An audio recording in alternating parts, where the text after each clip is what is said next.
This is Ming the Money Alchemist. My intention for this podcast is that it amps up our manifesting game for this year.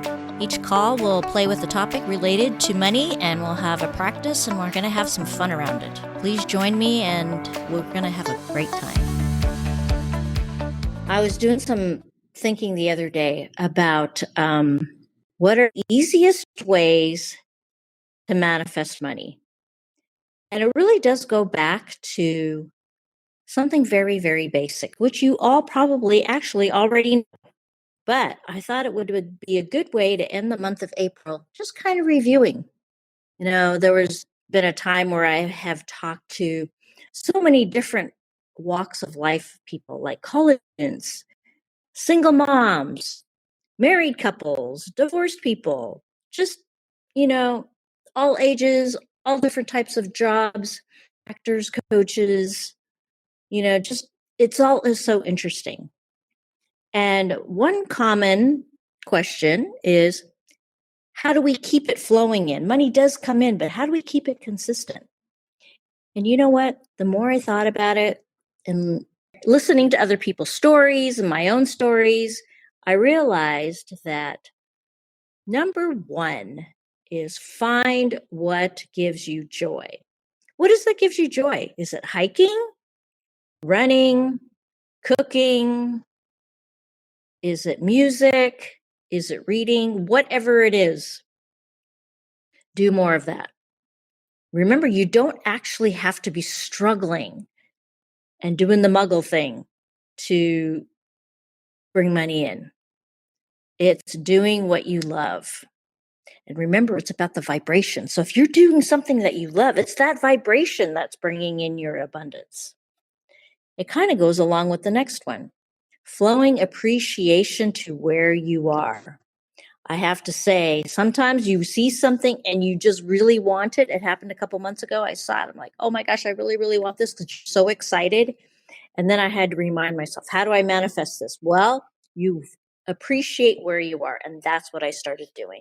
Just loving where you are. Even if it's not so easy, you can find something to appreciate it. For example, even if you're going through a hard time, things don't have to be perfect and you get your bills. But when you get your bills, you can flow a little bit of love towards the money that you have.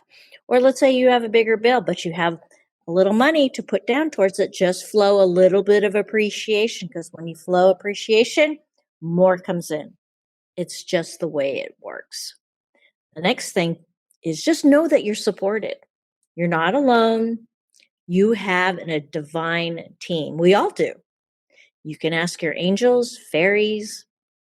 You can have a money coach like myself. But just know that you're not alone.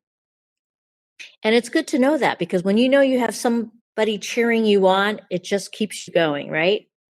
The other is tapping into the now, which is actually really important given all the crazy things that have been happening on our planet lately. It's like all we have is now. So just live in the moment. Tap into today. It doesn't matter what's going to happen next week, next month. We have right now, today. And we just trust that we're okay. I lived like that for a long time. Kept practicing it over and over and over again when I was in anxiety. I know that this works. The other is, this is a really big one, is not being attached to how it's coming, but trusting that it is. Because when you're not attached, that's when the miracles come in. And when I look at where I am, I never dreamed that this could have happened. But when I look back, it's like, just trust. Just don't worry about how. Just know that it's happening.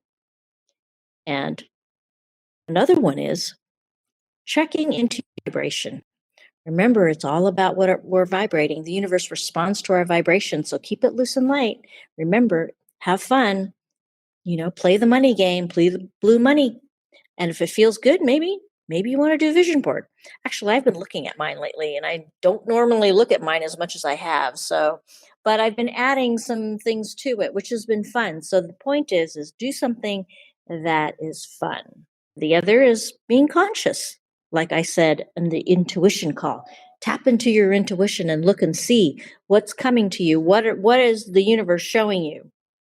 And lastly, but not, this isn't definitely last, because this is tapping into the equation of money, self-love. Self-love, make time for yourself. Take that sacred space, that sacred time for yourself. Self-love is the key to abundance. So I'm going to end the podcast with that. Just a few pointers, to end our month, and just different tools in our toolbox. Let's get that money. Let's keep it going. All right, everybody. See you on the next one. Thanks for listening. Thanks for joining me and listening in. Please go to manifestbluemoney.com for a free chapter to download from my book, Money Blues to Blue Money. See you next time.